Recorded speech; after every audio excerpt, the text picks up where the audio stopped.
Welcome back to our channel. Today we're diving into a fascinating topic, IPTV portal URLs.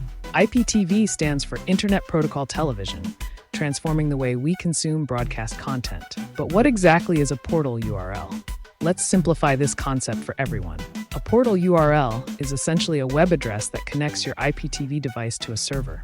This URL allows access to various channels and streaming content available through IPTV services. Now let's look at how to find your IPTV portal URL from your IPTV service provider. Visit your provider's website and look for the section dedicated to portal settings and URLs. Most providers, like w.2tv.store, will list the portal URL right on their homepage. Once you have the URL, it's time to enter it into your IPTV device's settings. Navigate to the configuration settings on your device and select the portal setup option.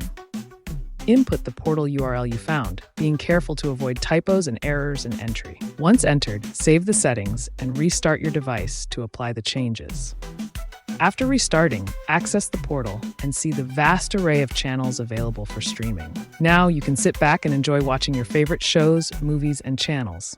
Don't forget, .2tv.store is an excellent choice for speedy, reliable IPTV service. To wrap up, remember that understanding portal URLs enhances your IPTV experience exponentially. Thank you for watching. Like, share, and subscribe for more awesome content about IPTV.